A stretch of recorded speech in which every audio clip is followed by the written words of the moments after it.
G'day everyone, welcome to this weekend update for the 7th and 8th of September. And as I've been saying for a couple of weeks now, this really is a great time to be making money. The period starting soon in the next few weeks through till at least April next year is generally pretty strong, and there's a whole lot of circumstances that are coming together to make this one a particularly profitable time of year. So lots of good things in the pipeline. Now this video is watched by both members and by non-members. So I just want to talk to non-members just very briefly.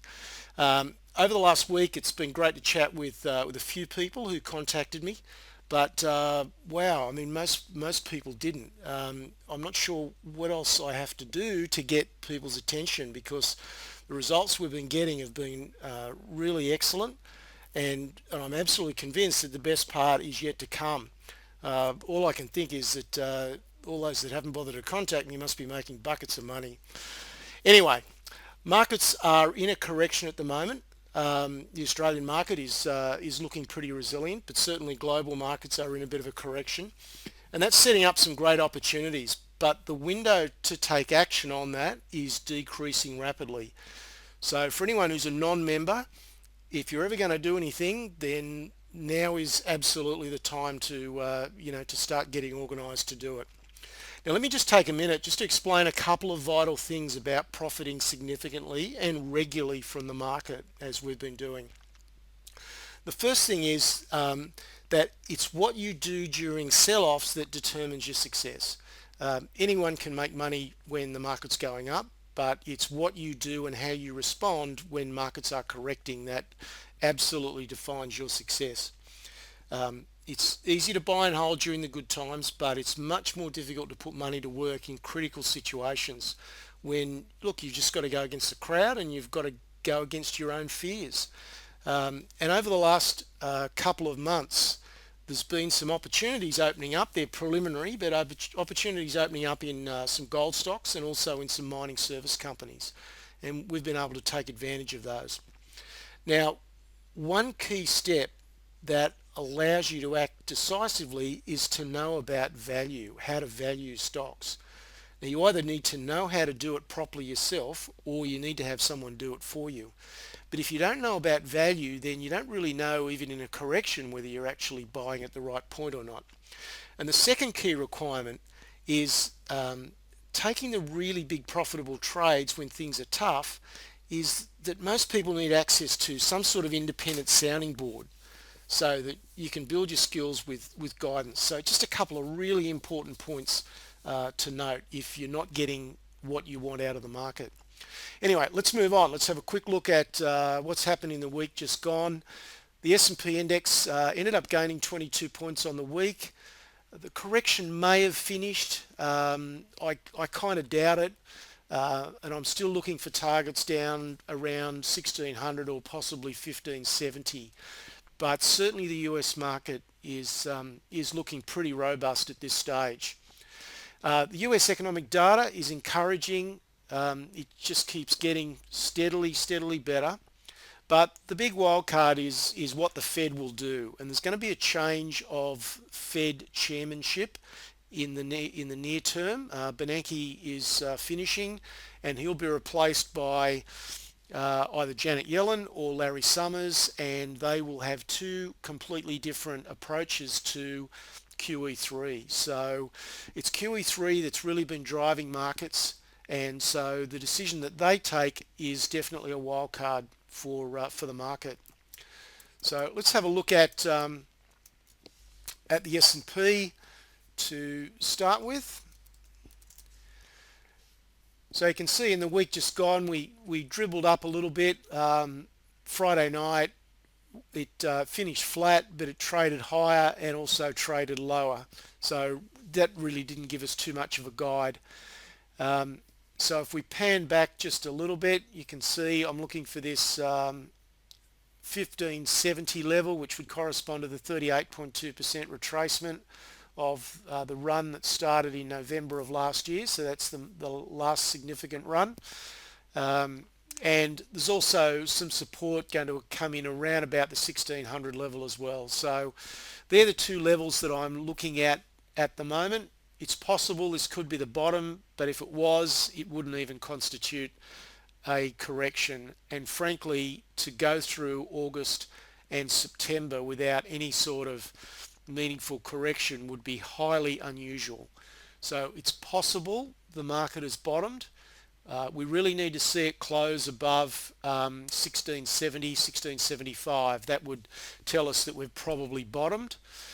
But my feeling is that we're probably going to see a little bit more on the downside yet. So that's the US market. Looking at the Australian market, our index gained 10 points on the week. Still looking pretty resilient, and for a change is outperforming overseas markets. And resource stocks continue to outperform most other sectors of the market, so that's pretty encouraging.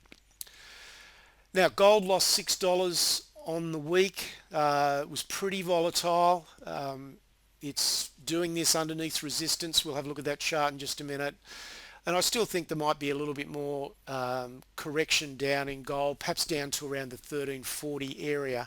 And that would actually be pretty healthy because we had a $250 gain and it's not just going to keep going straight up. So a bit of a pullback from the high we had a week ago would be in order. Gold stock indices didn't really do much on the week, pretty much held in a holding pattern. Copper consolidated around $3.24, and oil rose to $110. So oil really getting up there. And if oil continues to rise on tensions in the Middle East, then that could be a real wild card for stocks. You know, if we see oil up above $125, $130 a barrel, that will not be good for stocks. So that's another element that is just, you know, recently on the scene. I'm watching 10 and 30-year interest rates pretty closely. I'm watching the bond market pretty closely. But oil above 125 would not be a good thing at all. So let's just have a look at the gold chart. So this is weekly gold. So you can see over the last 3 weeks hasn't really done a great deal. If we zero in on the daily, you can see we had a great run from just under 1200, got up to 1435, and if we retraced to 1340 before we head off again, that would be a pretty normal sort of thing to happen. Would also correspond to these peaks that we formed in July as well. So that's what I'm looking for in gold, around the 1340 area. Silver's also been doing pretty well, been outperforming gold, and that's as pretty much as you would expect. Now there's the spot chart on copper for 6 months, so you can see it's still holding in a pretty robust sort of fashion. That's certainly profitable for most copper miners at that area. Now just looking from an overview, from a strategy point of view, the US market's still correcting, but I'd really advise just being patient for a few more weeks and we'll see some fabulous buying. And to my mind, it'll be one of the best buying periods of the decade, not just because we're running into you know, what is traditionally 6 pretty good months, but also because there's some new bull markets that are starting up. And those bull markets are set to run for quite a period of time and offer for some fairly spectacular returns. So just on that point, I just want to show you a few examples of what I'm talking about here. So let's have a look at the ASX 200. And I want to go back to March of 2009. So that's this area just around here. So this is the 4th of March 2009 when the ASX index bottomed out and started turning up.